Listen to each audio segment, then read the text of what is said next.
Halo, Assalamualaikum warahmatullahi wabarakatuh. Apa kabar teman-temanku sekalian dimanapun teman-teman berada?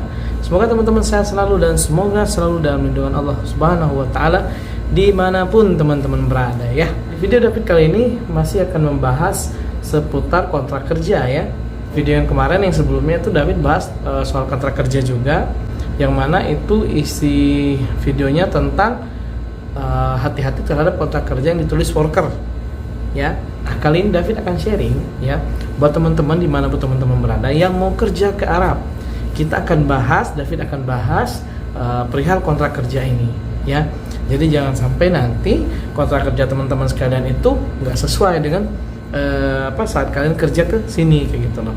Nah, sebelum David membahas itu, David mau cerita sedikit nih kenapa David harus bahas nih soal kontrak kerja ini ya. Langsung aja David ceritain. Jadi ceritanya itu ada yang nge-DM David di Instagram dan dia cerita di situ sharing ya. David, siapapun yang chat teman-teman YouTube David yang chat di Instagram, David selalu respon jika ada pertanyaan seputar pekerjaan di Arab Saudi. Yang David tahu David sharing, yang nggak tahu ya David minta maaf ya, karena David juga sharing berdasarkan apa yang David alami di sini kayak gitu, yang David jumpai sendiri kayak gitu ya. Jadi ceritanya mereka ini adalah seorang perawat ya. Mereka ini laki-laki semuanya. Nah, mereka ini kalau nggak salah berdua atau bertiga ya. Aku tuh cari chatnya di bawah, udah jauh banget tenggelam, jadi nggak ketemu. Kalau ketemu enak tuh ada berkas bukti-buktinya dia kirim. Tapi aku cerita yang aku ingat aja. Jadi dia ini perawat, tetapi singkatnya mereka ini daftar kerja ke Arab Saudi, diterima dengan gaji yang sangat kecil, 1.500. Alhasil mereka terima, mereka ambil itu ke Riyadh kerjanya kalau nggak salah. Mereka terima kontrak kerja tersebut dengan segaji 1.500, tapi mungkin mereka ini tidak terlalu memperhatikan kontrak kerjanya, gitu yang jadi masalah ya. Kenapa David bilang begini? Jadi mereka waktu saat proses berangkat segala macam itu bayar 20 juta lebih ya, bayar 20 juta lebih. Kemudian di kontrak kerja itu ditulis gajinya 1.500 dijelaskan. Kemudian setelah mereka terima gajinya, nah yang lucunya lagi, singkat cerita, pas mereka sudah mau berangkat terbang ke Arab Saudi, itu mereka dikasih kertas yang udah ada materai, disuruh tanda tangan, dan di sana itu pengurangan gajinya 300 real, nggak tahu katanya sih biaya apa gitu. Alhasil mereka hanya menerima 1.200 ya. Kalau saya sih nggak mau kalau saya nggak mau ya kalau dipotong-potong kayak gitu ya, buat apa? Gaji udah kecil 1.500 kemudian dipotong lagi 300, aku lupa buat apa. Tapi kalau saya sih mending saya gagal berangkat daripada harus menerima gaji kecil kayak gitu. Kita gaji segitu masih bisa nerima di negara sendiri, betul lah. Jadi singkat ceritanya, alhasil mereka berangkat. Cuman yang duanya atau satunya itu yang belum berangkat. Nah, yang belum berangkat ini cerita ke saya karena dia sudah dapat cerita dengan teman yang sudah berangkat. Nah, yang sudah berangkat tadi, sebenarnya saya sedikit kasihan ya lihatnya. Mereka ditipu yang katanya kerja di rumah sakit umum ya. Maksudnya rumah sakitnya tuh bukan yang seperti mereka tempat kerjanya sekarang. Mereka kerja tuh dijanjikan di tempat rumah sakit umum, nyatanya bukan rumah sakit umum, tapi tempat rumah sakit orang sakit jiwa ya, ODGJ ya, rumah sakit ODGJ. Mereka kaget kan. Alhasil mereka jalanin dulu. Ternyata setelah 1 bulan, selama sebulan itu mereka kerja benar-benar di luar nalar banget, lebih dari 8 jam, nggak profesional, overtime nggak dibayar. Kemudian mereka libur, kadang dipanggil suruh masuk. Setelah 1 bulan, saat penerimaan gaji dipotong lagi. Berapa ya dipotong, kalau nggak salah 300 atau 400 kayak gitu loh. Alhasil mereka nerima tuh sebulan cuma 800 real. Bayangin loh, zolimnya bukan main itu ya. Mereka ngelapor ke PT, yang PT tadi cuma iya oke dicek, jadi nggak ada kejelasan. Dan begitu juga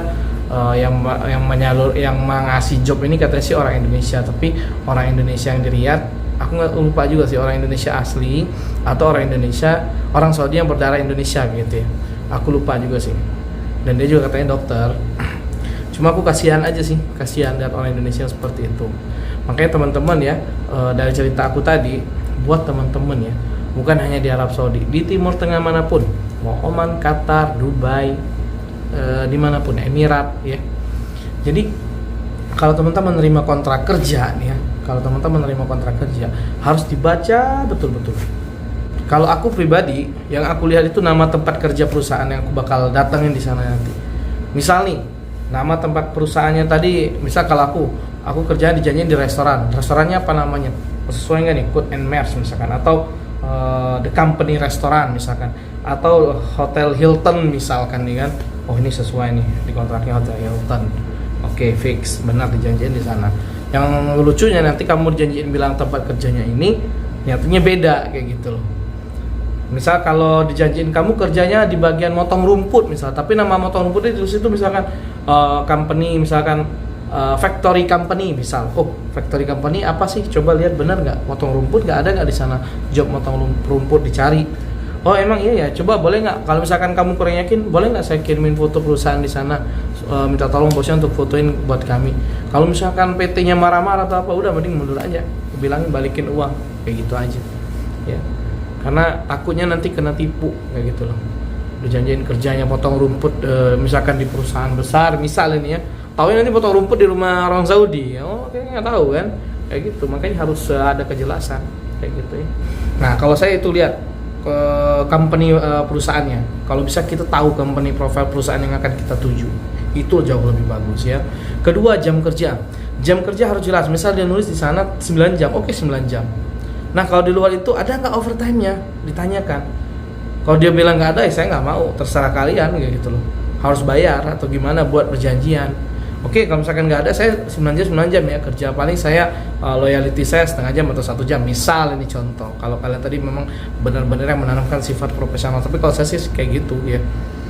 Loyalitas juga saya sebenarnya lihat keadaan pekerjaan. Kalau job desk saya belum selesai, ya saya harus tanggung jawab dong dalam pekerjaan itu. Kayak gitu kan. Kita nggak boleh lalai juga dengan job desk kita. Kalaupun kita tadi job desk kita misalkan nggak kelar, ya itu salah kita sendiri. Kenapa kita lambat? Betul nggak? Be profesional juga kitanya. Kayak gitu kan. Nah, itu juga harus jelas. Jadi kalau misalkan nggak ada overtime, ya udah. Kalian harus buat negosiasi. Kalau nggak mau, ya wes mundur. Daripada kalian udah nyemplung nanti, ya gimana kan? Ngelapor ke sini nggak kena, ngelapor ke sini juga nggak kena, kayak gitu kan. Nah, kemudian saya selain jam kerja yang saya lihat jenis pekerjaannya juga. Misal nih, kalau saya, oh kamu dijanjiin sebagai chef atau kepala chef atau misalkan sebagai perawat atau sebagai bersih-bersih. Kalau chef misalkan apa posisinya ditulis, oh chef atau executive chef atau CDP. Kalau perawat, oh nurse atau head nurse atau apa, asisten nurse maybe, mungkin kan. Atau cleaning, bersih-bersih, oh cleaning service for hospital misal, ini contoh kan. Jadi jelas di kontrak itu tuh, jangan aja ditulis worker. Kalau teman-teman ditulis worker tuh ada pengecualian. Kalau aku pribadi ya, kenapa? Misal nih aku udah kerja lama sama bosku, aku udah paham dia seperti apa orangnya, baiknya seperti apa. Aku pulang ke Indonesia dan balik lagi, tapi dia ngasih visa dengan tulisan worker tanpa kontrak kerja, ya itu nggak masalah. Karena dia udah percaya, kemudian udah trust ya, itu beda cerita. Apalagi kalau kita udah bertahun-tahun, itu nggak masalah kalau nggak ada.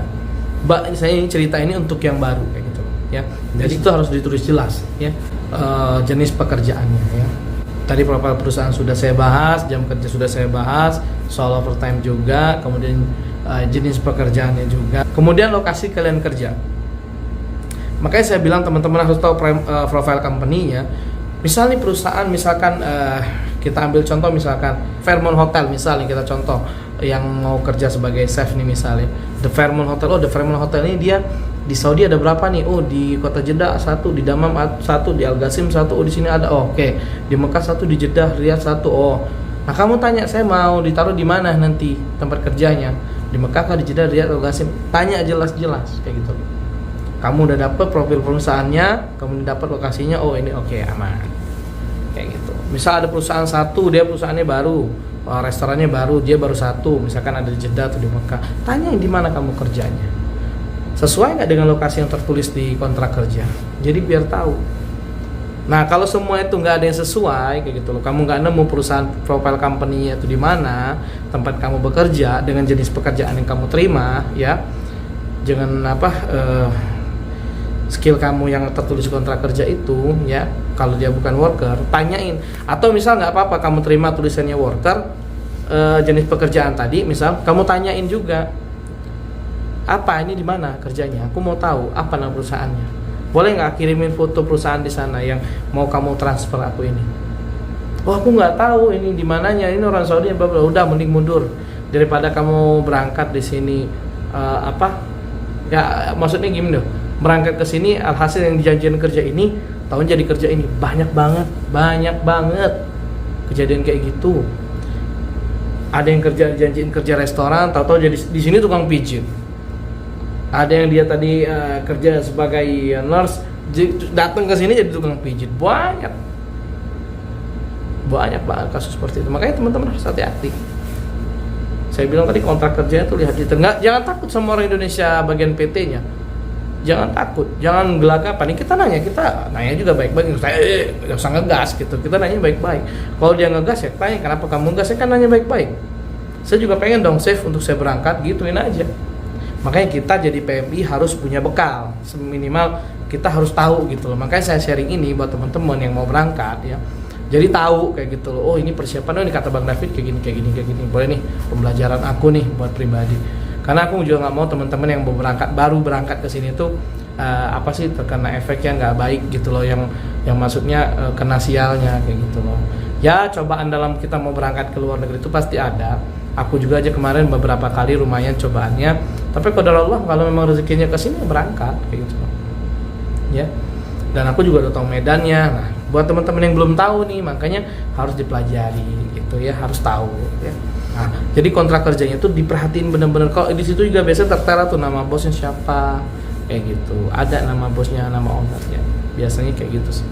Jadi teman-teman harus hati-hati, lihat kontrak kerjanya betul-betul detail, jam kerjanya, overtime-nya, kemudian nama perusahaannya, lokasinya, kayak gitu. Dilihat apa aja benefit yang kamu dapat, kayak gitu. Jangan sampai nanti di sini, oh iya, di sini itu ya teman-teman, kalau kamu disuruh potong biaya penduduk itu koma, jangan mau, karena itu sudah tanggung jawab perusahaan. Ada juga teman-teman kita yang kayak gitu. Jadi jadi bos yang bikin koma dipotong gaji sebulan setengah-setengah. Mana ada, nggak usah, jangan mau kerjaan kamu apapun itu jangan. Kamu yang responsibel, kamu yang harus tanggung jawab. Kamu kan butuh saya bekerja di sini kayak gitu. Jadi ya kamu harus tanggung jawab semuanya. Tempat tinggal, makan, iqamah, kartu penduduk ya, iqamah itu kartu penduduk di Arab Saudi. Itu harus bos yang tanggung, jangan kamu. Nah itu nanti tertera di kontrak kerjanya, harus ditanyakan semuanya. Jangan sampai loss satupun, ya. Karena kalau di sini yang kerja hotel restoran itu di Arab Saudi hampir semua tempat dia tidak ada istilah uang servis, jadi hanya gaji tok, hanya gaji. Misal gajinya 2.000, 2.500, 3.000 seperti itu, ya. Makanya teman-teman harus jelas ya, tempat tinggalnya, iqamahnya, makan itu perusahaan yang tanggung, bukan kalian. Misal kalian kerja 8 jam, perusahaan nanggung makan 1 kali, ya udah itu jatah kalian makan. Selebihnya di luar makan itu ya kalian beli sendiri kayak gitu. Yang penting ada tanggung jawab dari perusahaan saat kita bekerja. Begitu ya, tempat tinggal juga. Karena waduh, kalau kalian cover semua itu habis gaji kalian. Kalau gaji kalian 2.000, 2.500, apalagi yang gajinya 1.500 atau 1.800, ya. Jangan, oke? Jadi itu teman-teman ya, dari cerita David yang di depan tadi, jadiin pelajaran buat teman-teman. Harus always take care, hati-hati, dilihat banget kontrak kerjanya, dibaca betul-betul, dicek and recheck betul-betul.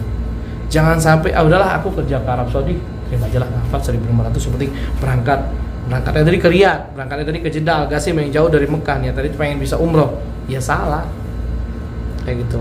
Walaupun dengan gaji segitu, ujung-ujungnya nanti gaji kecil kabur, minggat menjadi ilegal.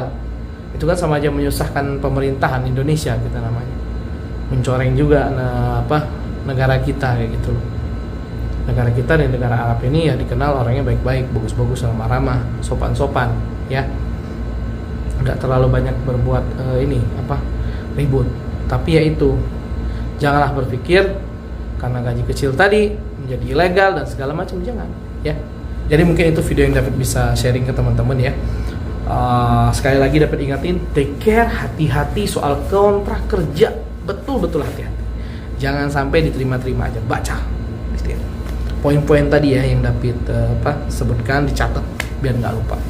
Oke, terima kasih buat teman-teman yang udah nonton video David. Semoga video ini bermanfaat buat teman-teman ya, bisa menjadi pembelajaran, bisa menjadi bisa menjadi backup untuk teman-teman juga pengalaman yang David sharing ini, yang baru mau berangkat kerja atau yang sudah berangkat ke sini udah terlanjur ya. Oke, semoga video ini bermanfaat. Mungkin bisa teman-teman share ke teman-teman yang lainnya yang mereka butuh informasi ini ya.